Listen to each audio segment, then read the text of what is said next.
अस्सलाम वालेकुम, this is Mudassir Mir from ignited minds. तो बेटा हमने कंप्लीट किया है एडवेंट ऑफ यूरोप टॉपिक हमने कंप्लीट किया। इसके बाद हमने कंप्लीट किया है ब्रिटिश कॉन्क्वेस्ट ऑफ बंगाल। फिर हमने कुछ कॉर्नेटिक वॉर्स भी पढ़े हैं। और आज जो हमारा मेन इम्पॉर्टेंट टॉपिक है, आप जिस एग्ज़ाम की भी प्रिपरेशन कर रहे हो उसके लिए इम्पॉर्टेंट है ये topic, that is revolt of 1857।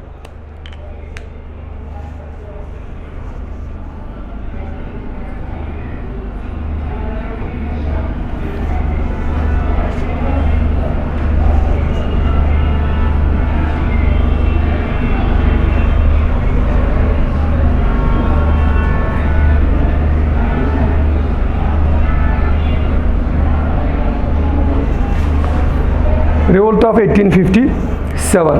तो सबसे पहले इसमें से जो बहुत ज़्यादा क्वेश्चन एक्सपेक्ट आप कर सकते हो इस टॉपिक से, तो अच्छे से आप लिख लीजिए, ध्यान रख लीजिए मेरे बातों का। पहली बात, इम्पॉर्टेंट बात, इसके बहुत सारे नेम्स और भी है, जैसे first war of independence,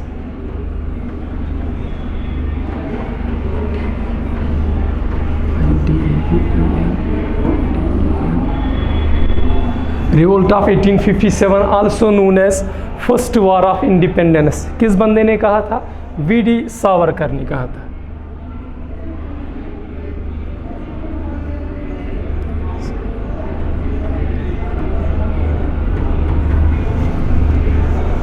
revolt of 1857 also known as first war of independence. अब first war of independence question आता है कि किसने कहा था इस को फर्स्ट वॉर ऑफ इंडिपेंडेंस? तो वो कहा था वीडी सावरकर ने।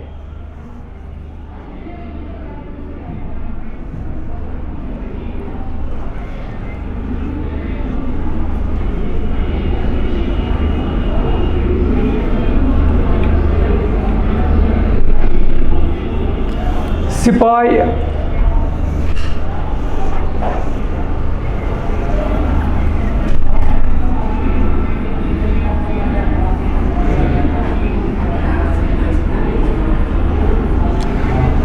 Revolt of 1857 also known as sipahi mutiny. अब सिपाही म्यूटिनी जो है, रिवोल्ट ऑफ 1857 को हम सिपाही म्यूटिनी भी कहते हैं। अब सिपाही म्यूटिनी क्यों कहते हैं? सिपाही म्यूटिनी हम इसलिए बेटा कहते हैं क्योंकि ये जो रिवोल्ट ऑफ 1857 है, ये स्टार्ट ही किया था सोल्जर्स ने, इंडियन सोल्जर्स जो थे उन्होंने ये स्टार्ट किया था, इसलिए हम सिपाही म्यूटिनी भी हम कहते हैं। पहला point, revolt of 1857 is also known as first war of independence. और किसने कहा था? वीडी सावरकर ने कहा था। और दूसरी बात आपको याद रखनी है, क्या याद रखनी है? कि इसे सिपाही म्यूटिनी भी कहते हैं। तीसरी बात,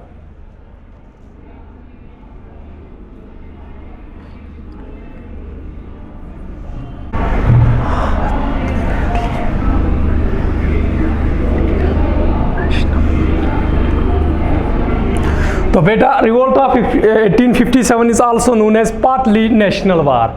अब पार्टली नेशनल वार किसने कहा था?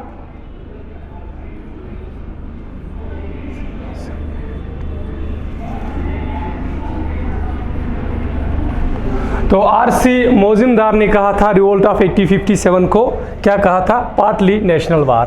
पहला first war of independence VD Savarkar, दूसरा इसे सिपाही म्यूटिनी भी कहते हैं, और तीसरी बात मैं आपको कहता इसे पार्टली नेशनल वार भी कहते हैं। किसने कहा था?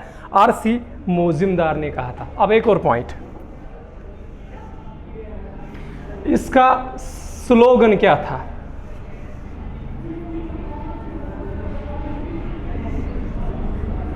बेटा स्लोगन था इनकलाब जिंदाबाद।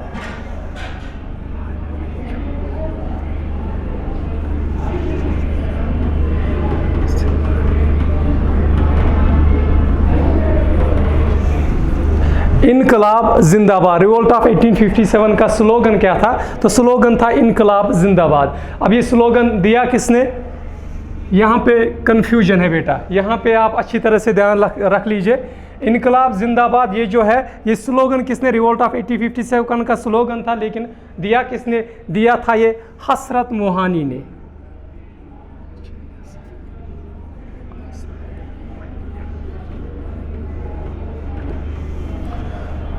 स्लोगन इनकलाब जिंदाबाद given by Hasrat Mohani, popularized by Bhagat Singh.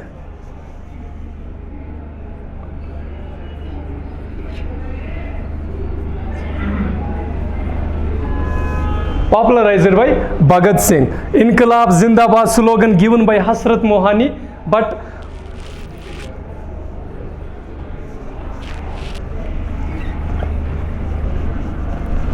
popularized by Bhagat Singh.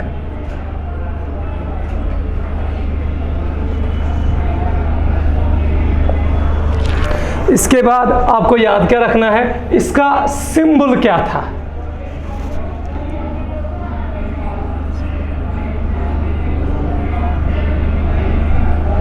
बेटा सिंबल जो था वो था लोटस एंड ब्रेड।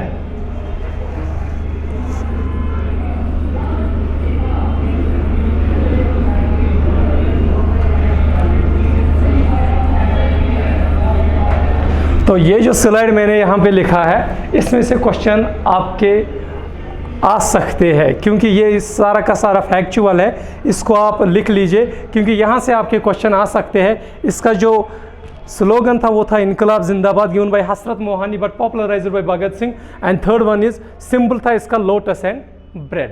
तो आप स्क्रीनशॉट ले लीजिए, मैं हट जाता हूँ। Thank you.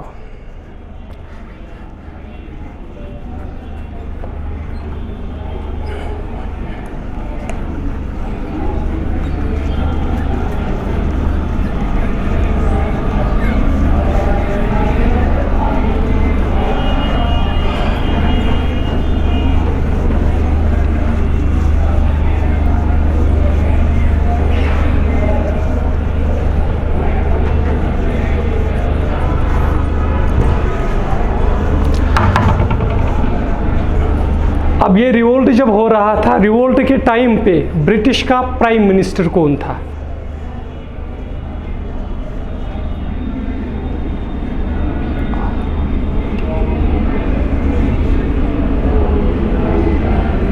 कौन था बेटा? पैमस्टन।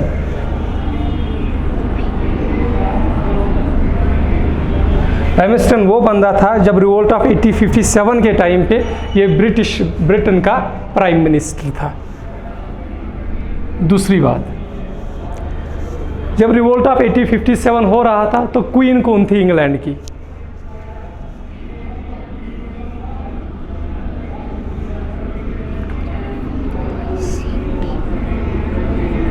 Queen Victoria.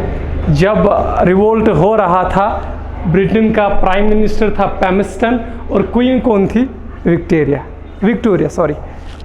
फिर उसके बाद रिवोल्ट ऑफ 1857 के टाइम पे, रिवोल्ट ऑफ 1857 के टाइम पे मुगल एम्परर कौन था इंडिया का?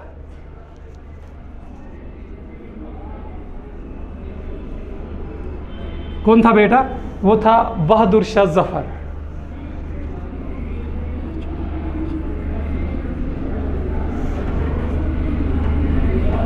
बहादुर शाह जफर। अब बहादुर शाह जफर क्या है? इसका बहादुर शाह तो नाम है, इसे बहादुर शाह सेकंड भी हम कहते हैं, और जफर इसका पेन नेम है, यानी कि ये शायरी लिखता था, पोइट था, तो अपने इसी जफर के नाम से ये शायरी लिखता था, इसीलिए इसका नाम यहाँ पे जफर है। फिर उसके बाद आगे आपको क्या लिखना है? इसकी वाइफ का नाम, क्योंकि अभी मैं बताऊँगा ये क्यों इम्पोर्टेंट है। इसकी जो वाइफ थी उसका नाम था जीनत महल।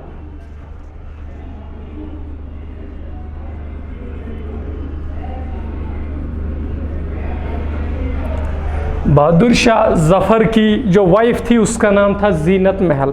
अब ये क्यों इम्पॉर्टेंट है? ये इसलिए इम्पॉर्टेंट है बिकॉज हाल ही में 1-2 महीने पहले एग्ज़ाम हुआ था, मुझे याद नहीं कौन सा एग्ज़ाम हुआ था, JKSSB ने कंडक्ट करवाया था। वहाँ पे एक क्वेश्चन आया था कि जो बहादुर शाह जफर, उसकी वाइफ का नाम क्या था? तो इस पर स्टार लगा लो, हाल ही में पूछा गया क्वेश्चन है।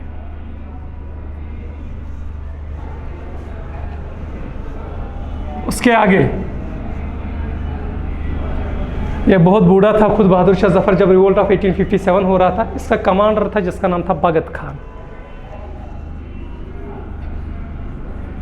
भगत खान। जब रिवोल्ट हो रहा था, PM was Palmerston, queen was Victoria, Mughal emperor Bahadur Shah Zafar, wife का नाम जीनत महल, और इसका जो कमांडर जो हम कह सकते हैं उसका नाम था बागत खान। तो आप स्क्रीनशॉट ले लीजिए।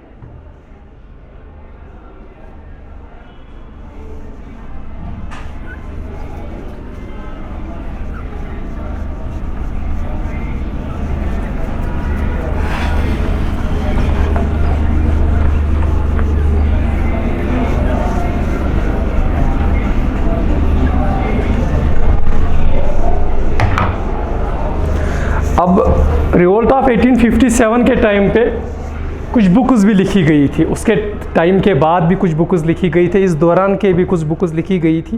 क्वेश्चन आ जाता है बुक्स में पे, तो आप बुक्स लिखोगे।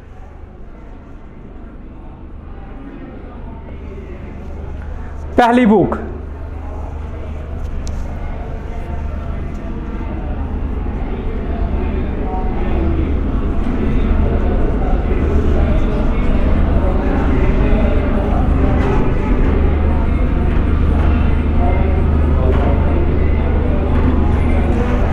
Book Indian war of independence. ये जो बुक है ये रिवोल्ट के टाइम पे लिखी गई थी, इंडियन वॉर ऑफ इंडिपेंडेंस। अब लिखी किसने थी? ये जो लिखी थी बेटा, ये लिखी थी वीडी सावरकर। मैं फिर से कह रहा हूं, रिवोल्ट के टाइम पे कुछ बुक्स लिखी गई थी, चाहे उसके बाद लिखी गई थी या उस टाइम पे लिखी गई थी, और पहली बुक उनमें से इंडियन वॉर ऑफ इंडिपेंडेंस, ये बुक किसने लिखी थी? वीडी सावरकर ने। और इसी बुक में से कहा था वीडी सावरकर ने इस रिवोल्ट ऑफ 1857 को फर्स्ट वॉर ऑफ इंडिपेंडेंस। ये कंप्लीट है। दूसरी बुक,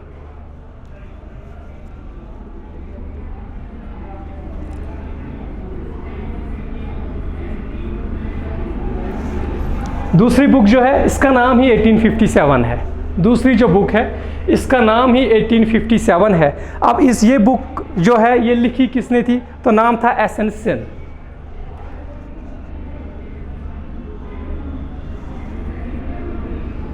किसने लिखी थी?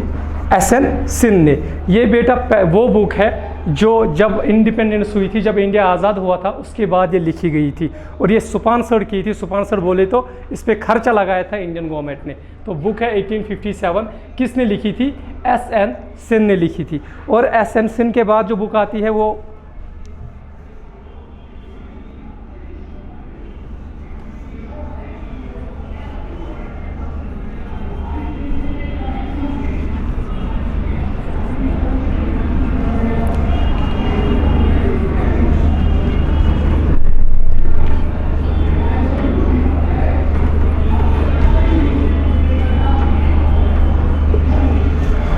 सिपाही म्यूटिनी एंड रिबेलियन ऑफ 1857। ये एक और बुक है, बहुत ज़्यादा इंपॉर्टेंट बुक है।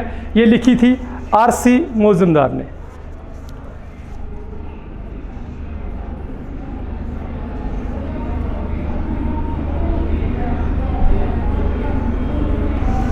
आर.सी. मौजूमदार ने ये लिखी थी। फिर से मैं कह रहा हूँ, पहली book Indian war of independence, ये किसने लिखी थी? वीडी सावरकर ने लिखी थी। फिर उसके बाद 1857 एक और बुक एस एन सिन ने लिखी थी। ये बुक जो है ये आफ्टर इंडिपेंडेंस, जब इंडिया आज़ाद हुआ उसके बाद लिखी गई थी बुक। ये है ये जो इसे स्पॉन्सर्ड इंडियन गवर्नमेंट ने इसे किया था। फिर उसके बाद sipahi mutiny and the rebellion of 1857 RC. Majumdar ने लिखी थी। आप स्क्रीनशॉट ले लीजिए।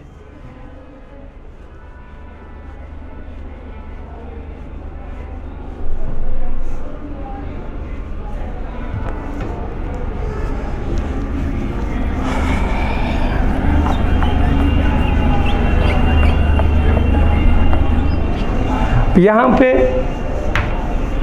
एक बात आप याद रख लीजिए, वो ये है, इसमें इस बंदे ने क्या कहा था फ्रीडम को? इस 1857 को क्या नाम दिया था?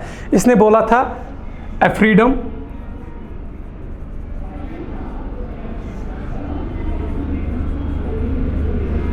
Without nationality.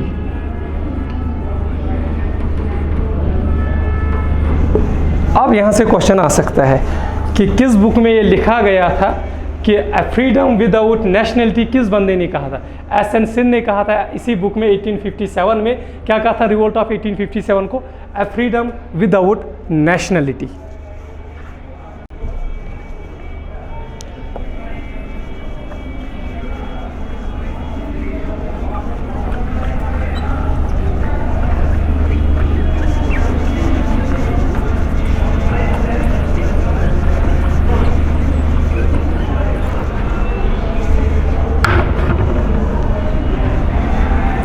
चौथी बुक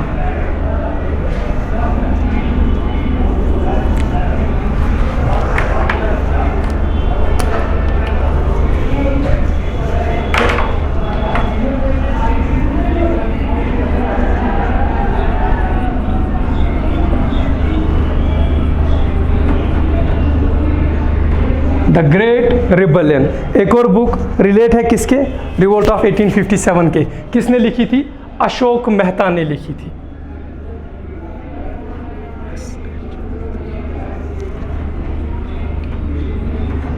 किसने लिखी थी? अशोक मेहता ने लिखी थी ग्रेट रिबेलियन। एक और बुक, सबसे important book,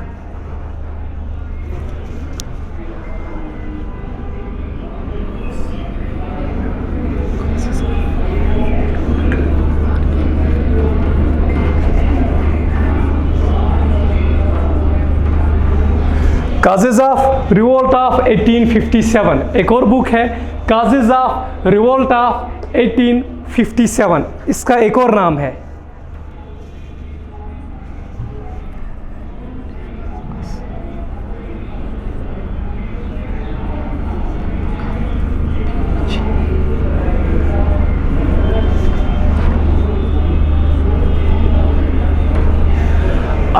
Causes of revolt of 1857 are also known as असबाब बगावती हिंद। एक और किताब है, ये लिखी थी none other than sir Syed Ahmad Khan.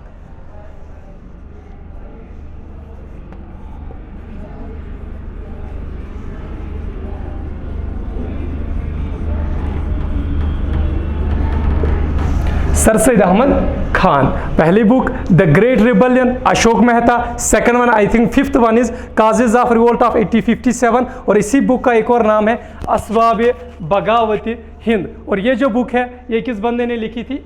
Sir Syed Ahmad Khan ने लिखी थी। आप स्क्रीनशॉट ले लीजिए।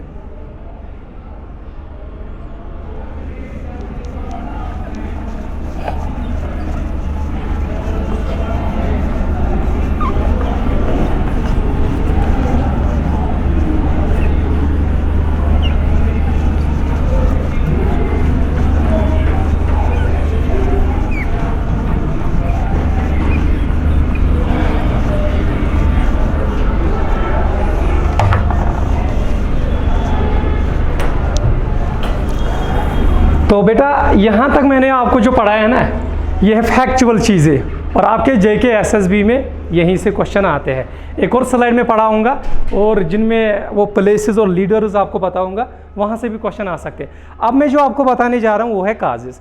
काजेज़ में बहुत से कम क्वेश्चन आते हैं, लेकिन क्या है कि पता भी इंसान को होना ज़रूरी है। तो आप लिख लो, अपनी सब हेडिंग लिख लो, काजेज़ ऑफ रिवोल्ट ऑफ 1857। तो काजेज़ हम लिखेंगे।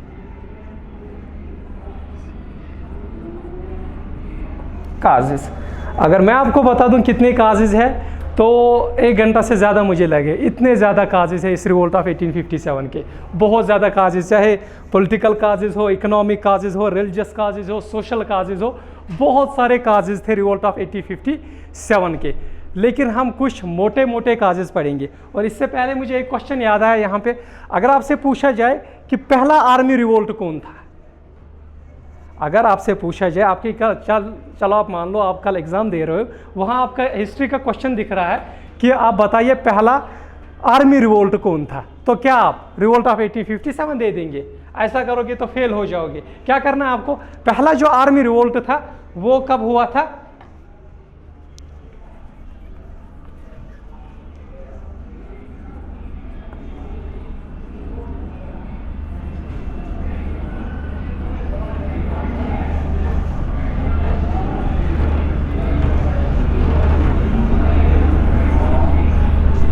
1806 को हुआ था। ये कहां पे हुआ था? वेलोर।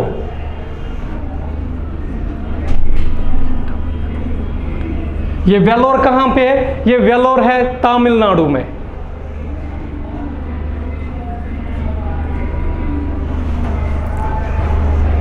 फर्स्ट आर्मी रिवोल्ट कब हुआ था? 1806। ये हुआ था वेलोर तमिलनाडु में। अब यहाँ पे क्या हुआ था? यहाँ पे जो हमारे जो सोल्जर्स थे, इंडियन सोल्जर्स थे, वो पगड़ी पहनते थे। क्या पहनते थे?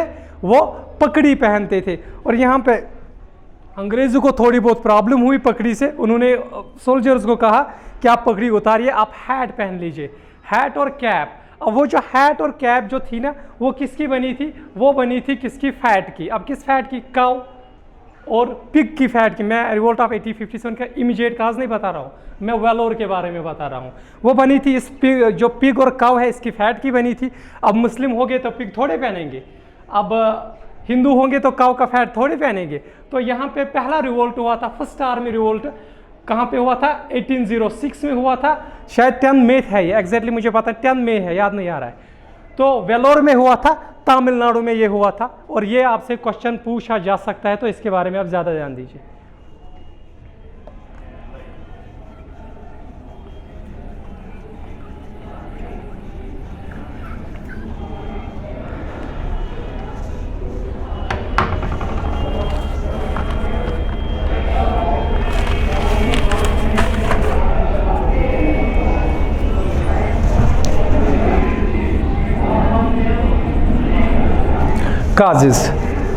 काजेज इसके अब हम रिवोल्ट ऑफ 1857 के काजेज पढ़ेंगे। वजूहात क्या थी, ये रिवोल्ट हुआ क्यों था? बहुत काजेज है इसके, लेकिन हम कुछ मोटे मोटे काजेज पढ़ेंगे। जैसे पहला काज जो होगा हमारा पॉलिटिकल काज होगा।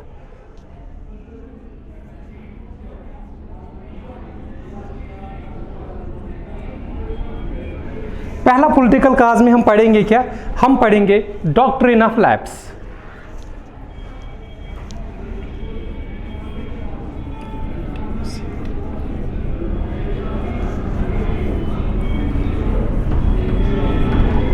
Doctrine of lapse. अब ये क्या वाला है? डॉक्ट्रिन ऑफ लैप्स 1848 में इंट्रोड्यूस की गई थी। किसने की थी? लॉर्ड डलहौजी ने की थी।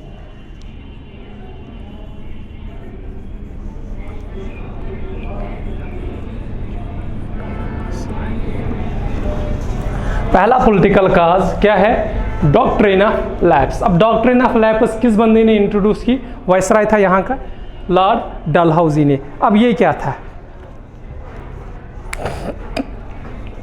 ये एक ऐसी पॉलिसी थी, अगर किसी इंडियन स्टेट का रूलर मर जाता था, अगर किसी इंडियन स्टेट का रूलर मर जाता था विदाउट नेचुरल हेयर, यानी कि उसके पास अपना बेटा नहीं था। मैं बेटे की बात कर रहा हूँ, बेटी की बात नहीं कर रहा हूँ।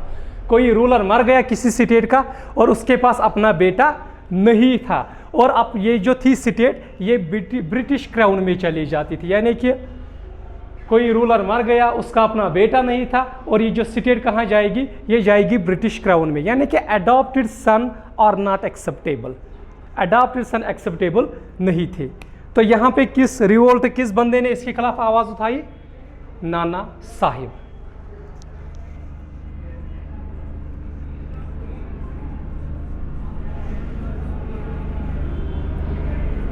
नाना साहिब। अब ये नाना साहिब का एक और नाम है दंदू Pant.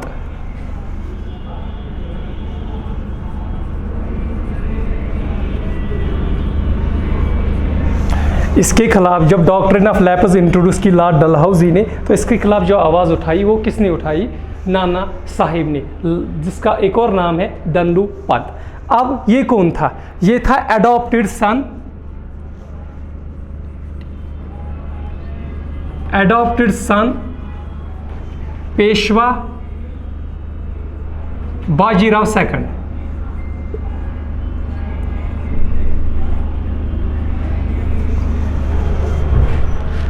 Adopted son of Peshwa Bajirao second. इस ये एडॉप्टेड सन था नाना साहिब, पेशवा बाजीराव सेकंड का ये एडॉप्टेड सन था। इसी बंदे ने इसके खिलाफ आवाज़ उठाई। अब क्वेश्चन जब एग्जामिनर ज़्यादा डीप जाएगा ना, तो क्वेश्चन कहेगा यहाँ से कि वो कौन से स्टेट्स थे जो इस पॉलिसी के थ्रू एनेक्स की गई थी। तो लिख लो, पहली स्टेट जो थी वो थी सतारा। सतारा 1848।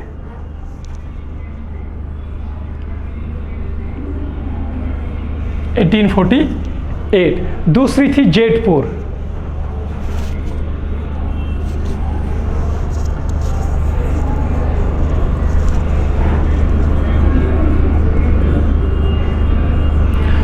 जेतपुर थी 1849।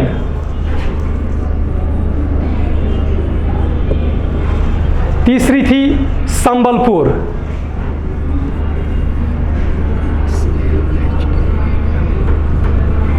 संबलपुर 1850।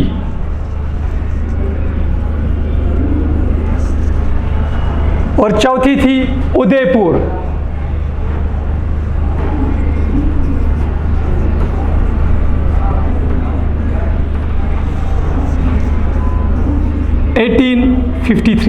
कुल ये 8 हाँ बिल्कुल 8 स्टेट्स थी जो इस बंदे ने लॉर्ड डलहौजी ने एनेक्स की थी। अब हर एक चीज़ यहाँ लिखना पॉसिबल नहीं है, तो 8 स्टेट्स थी, मैंने 4 लिख दे।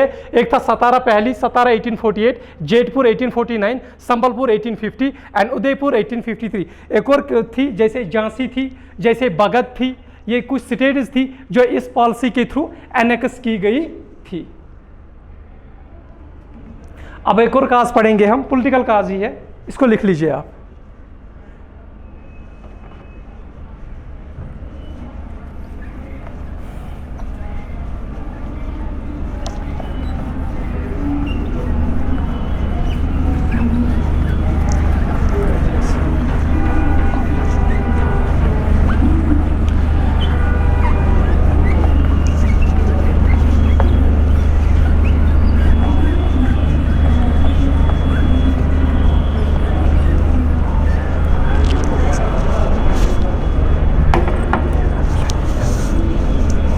दूसरा cause B part,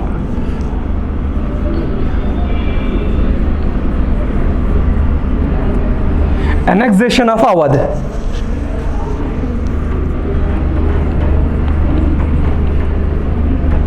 annexation of Awadh, ये भी एक प्रिंसली स्टेट थी, वहां पे स्टेट थी ये एनेक्सेशन ऑफ अवध। इसका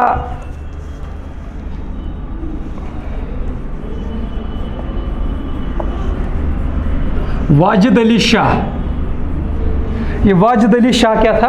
ये था हस्बैंड हजरत महल का, बेगम हजरत महल।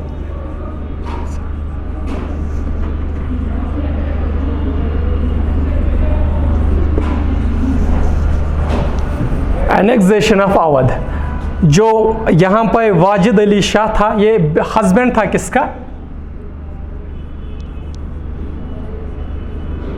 हस्बैंड था हजरत महल का। इसको इन लोगों ने जेल कर दिया। मैं फिर से कह रहा हूँ बेटा, ये जो हो रहा है ना, ये ज़मीन बन रही है। रिवोल्ट ऑफ 1857 का जब हम आएंगे ना आपको इमीडिएट काज पे, तो ये जो काजेस मैं आपको बता रहा हूँ ना, ये ज़मीन बन रही है, लड़ाई की ना, ये ज़मीन बैटल की फील्ड बन रही है। ये एनेक्सेशन ऑफ अवध, यहाँ पे वाजिद अली शाह था, ये हज़रत महल का हस्बैंड था, और इसको भी यहाँ पे जेल कर दिया गया। तो ये जो काजेस बन रहे थे, तो हमारा टाइम कंप्लीट हुआ, और इंशाल्लाह हम कंटिन्यू करेंगे कल के लेक्चर में।